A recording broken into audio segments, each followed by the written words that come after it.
If you're anything like me, you probably have not had a hot air fryer. I've kind of got one that I got for free. I won it, and it's still sitting out in my garage, still in the box.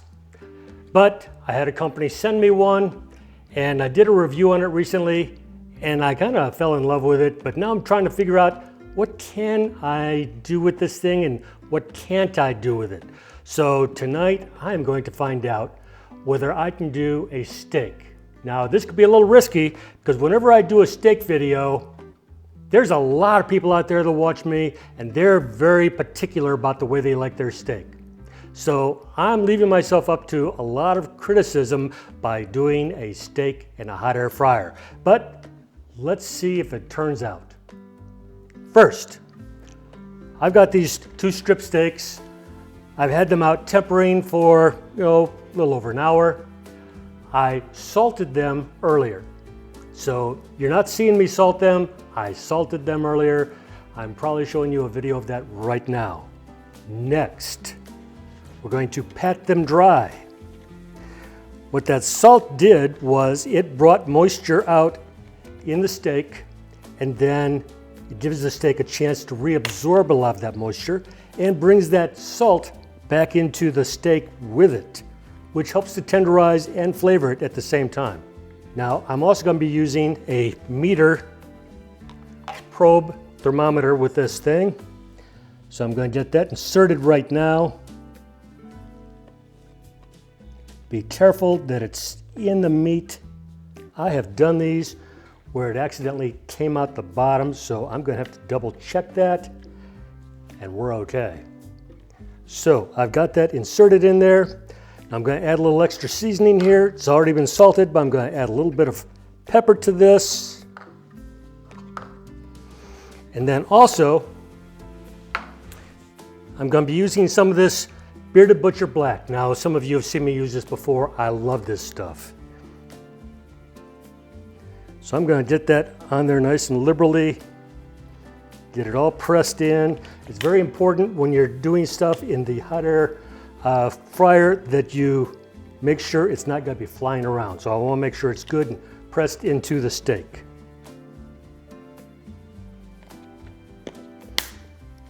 Next,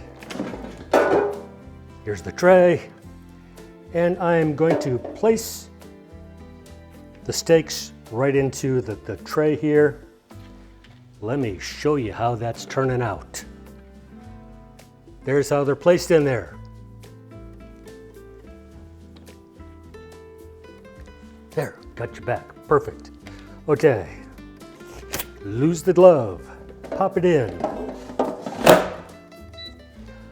I'm going to set this at 400 degrees. And I'm going to do it for about 10 minutes. But since I put that meter probe in there, I've got that on my phone here, so it's going to tell me when it reaches the right temperature, and I'm shooting for about 118 right now. Ready for it to cook. And I just press go. Now, I'm going to be flipping these about halfway through.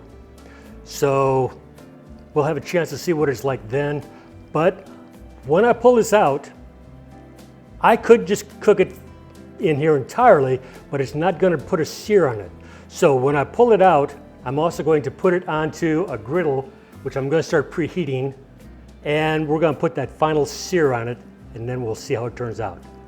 So I will catch y'all in just a few minutes. Okay, the steaks are currently at about 97 degrees. I'm going to go ahead and flip those over. Here's what they look like. Pop those back in. And it just starts back up again. And we will be back in a moment. Okay, it is now at 118.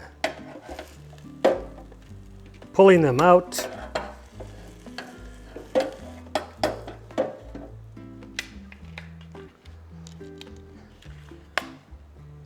We're going over here to the griddle. I've already been preheating up the griddle. I'm going to do it for about 1 minute per side.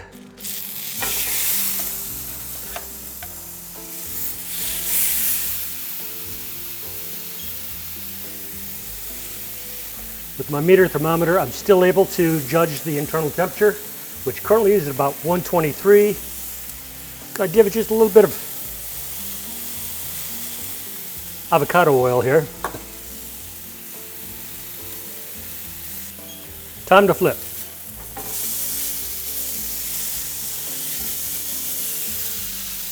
You can see we're starting to get a good sear on them.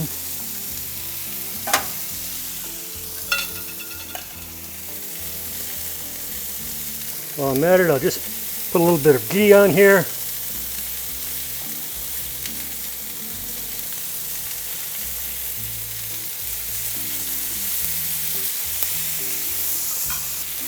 I'm going to kill the heat. It's at 129. I'm going to pull them off.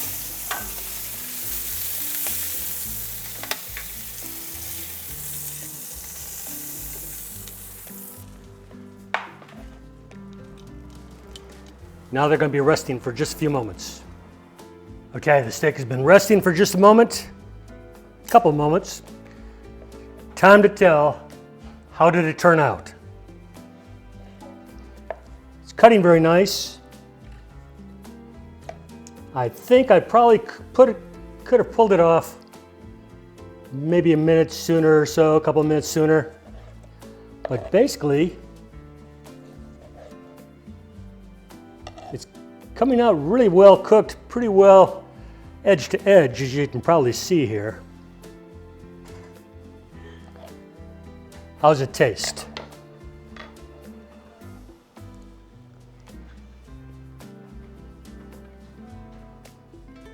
Very good. Check out how that looks. Now, I probably spent a little bit too long on the grill for the temperature that I pulled it at. So if I were to do this again, I think I would probably pull it more like around 115 and then put it on the griddle and finish it with the sear at that point. And I think we'd come out a little bit redder center, but all in all, this is not too bad.